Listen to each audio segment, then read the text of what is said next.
gente observa que eu tenho alfa para cada norma, para cada tipo de disjuntor. Para cada norma e para cada tipo de disjuntor a gente tem um alfa diferente. Então, nesse caso aí, dessa atividade, a gente pode considerar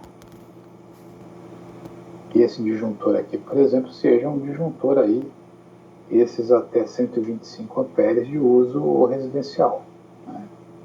De uso, por exemplo, residencial. Portanto, quando a gente vai ver aqui, ó, se for um disjuntor para uso residencial, ele tem que atender essa norma aqui, a NBR-NM 60898. Então eu teria aí um alfa 1,45. Então eu teria aqui o I2, ele teria que ser aproximadamente 1,45 vezes IN, que é a corrente nominal do disjuntor. Então a gente está falando aí de 45% a mais nos dimensionamentos que envolvem aí disjuntores, né? Isso também vale para fusíveis, o raciocínio é o mesmo. Então o alfa 1,45. Então quando a gente pegar aqui 1,45, colocar aqui no nosso exercício, né? E a gente vai ver que vai ficar 1,45 vezes a corrente nominal. Como 1,45 vezes a corrente nominal,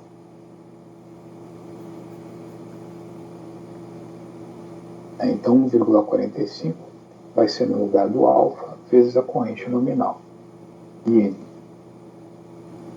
É o alfa e N, 1,45 IN, no caso desse exercício, né? Dessa atividade que a gente está fazendo aqui, um exemplo, né?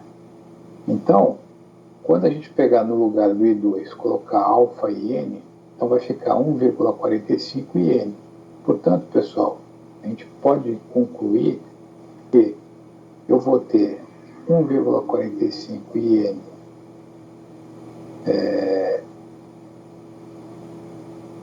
de um lado, né, e 1,45 IZ do outro lado. Aí quando a gente pegar e cortar os dois valores 1,45, a gente vai ter que o dispositivo de proteção ele tem que ter, ele tem que atender aqui o I2, né? E na verdade nesse caso o I2 vai ser exatamente igual a IB menor ou igual a IZ. Então aí fica resolvido esse problema. Então, portanto, qual é o resumo, né? Como o valor do disjuntor adotado, 100 amperes, ele está dentro da faixa admitida, né, pela corrente de projeto e a máxima capacidade de corrente do condutor, o IZ, então significa que o dimensionamento está correto, né? O dimensionamento, um cabo de, por exemplo, de 95 milímetros, ele também passa no teste do critério da proteção contra sobrecargas. Tudo bem?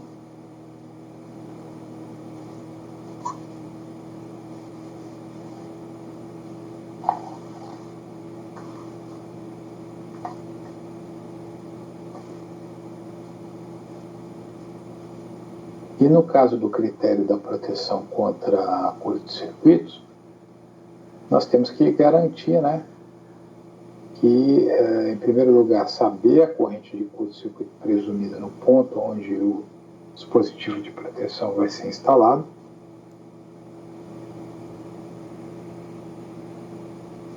e conhecer aí as características do condutor para poder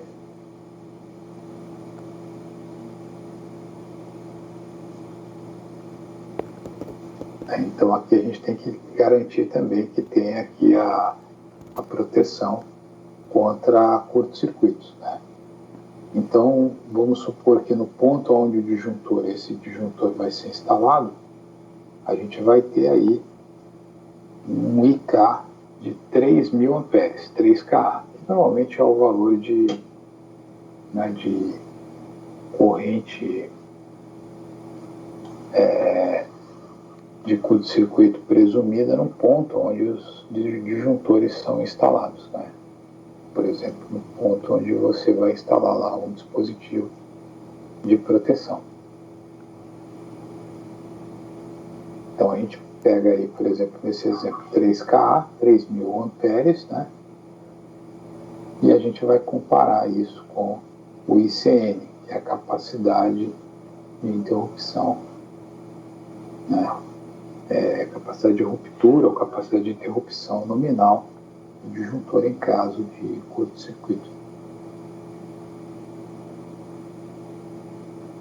Então a gente vai ter no nosso exemplo, né, considerando um IK de 200 amperes, né, uma corrente de curto-circuito presumida aí de 3.000 amperes, né? Então aí a gente consegue garantir as duas proteções, curto-circuito e sobrecarga. Tudo bem?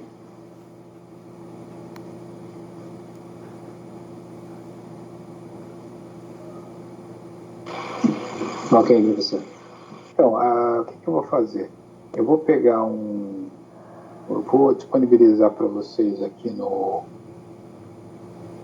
na pasta de arquivos compartilhados esse exemplo numérico, né, que a gente está fazendo aqui agora de cabeça, assim, que é em cima desse exercício que a gente corrigiu na semana passada, e a gente vai pegar em cima desse exemplo, né, a gente vai pegar e vai dimensionar aí, no caso, fazer a verificação do critério da sobrecarga e curto-circuito. Então, no caso do critério da sobrecarga, a gente já viu que a corrente nominal do dispositivo de proteção tem que ser 100 amperes, porque vai estar entre 108,4 e 100, né? Então, isso está tranquilo.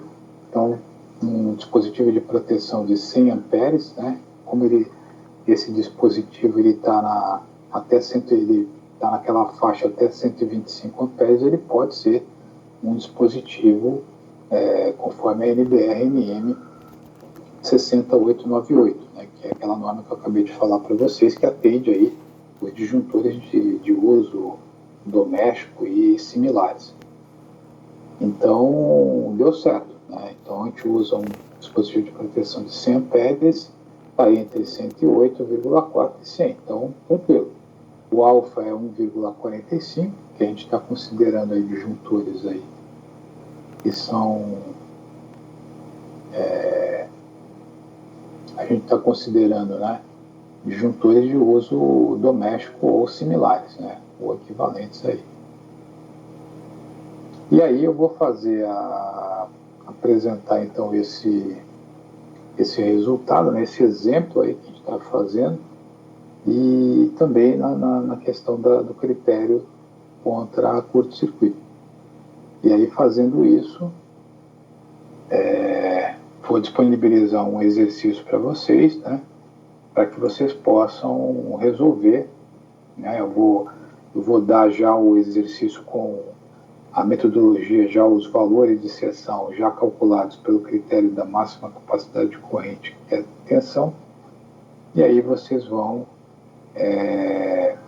dimensionar pelo critério da corrente de curto-circuito também, então sobrecarga e curto-circuito. Então vocês vão poder ver aí primeiro como resolve esse tipo de problema, e depois vocês vão aplicar num exemplo numérico. Tudo bem?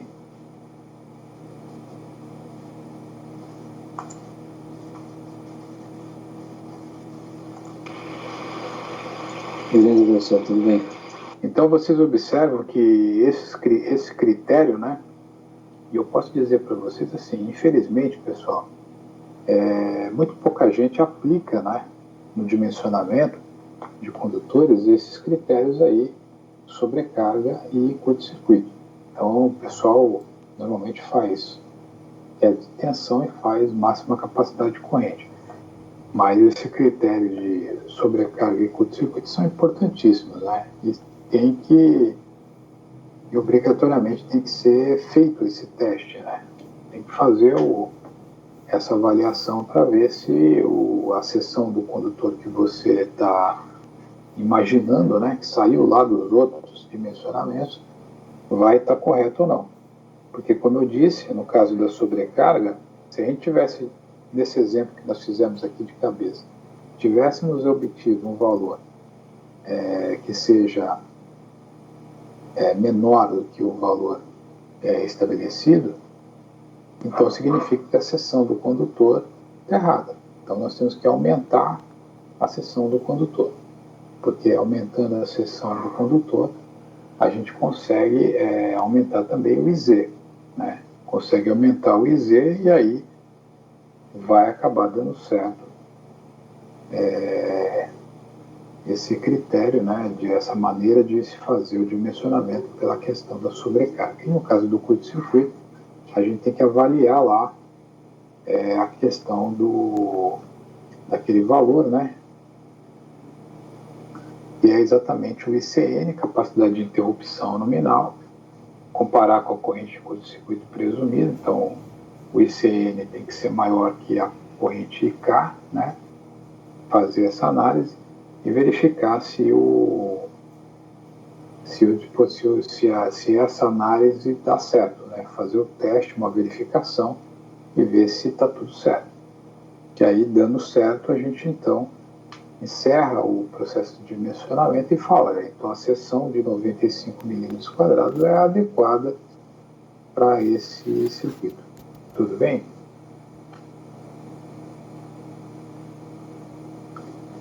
Agora nós temos que entrar aí no exemplo prático para poder ver se todo mundo entendeu o raciocínio, entendeu o processo aí para a gente conseguir dimensionar por sobrecarga e curto-circuito.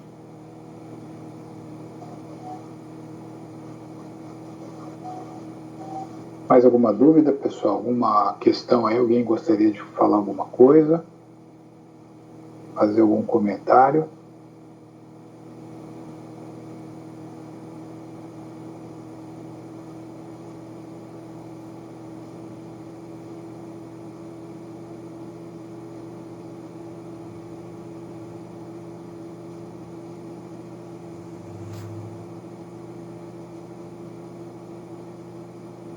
Se não tiver nenhum comentário aí, pessoal, nenhuma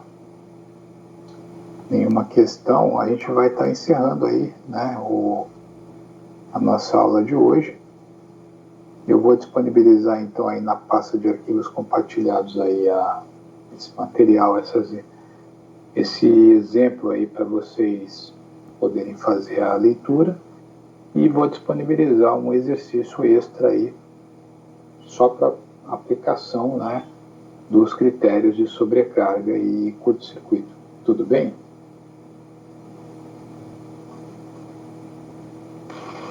Beleza, professor. Ok. Então, bacana, turminha. Então, os nossos próximos assuntos aí estão terminando aí corrigindo esse negócio na semana que vem. A gente vai estudar aí a parte de aterramentos. Então, nossa ideia é que na semana que vem, na aula da próxima sexta-feira, a gente já inicia aí o estudo dos aterramentos elétricos. A gente vai ver a parte conceitual, vai ver aplicações e finalizarmos aí a parte de aterramentos com os esquemas de aterramento, né? São importantíssimos, né, saber, que vocês saibam aí aplicar, identificar e aplicar o esquema de aterramento TN, TT ou um esquema ET, e logicamente as variantes de cada um desses esquemas de aterramento. Tudo bem?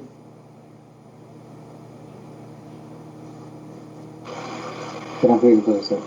Beleza, então, turminha. Então, eu desejo a todos aí uma boa noite, um bom final de semana, né?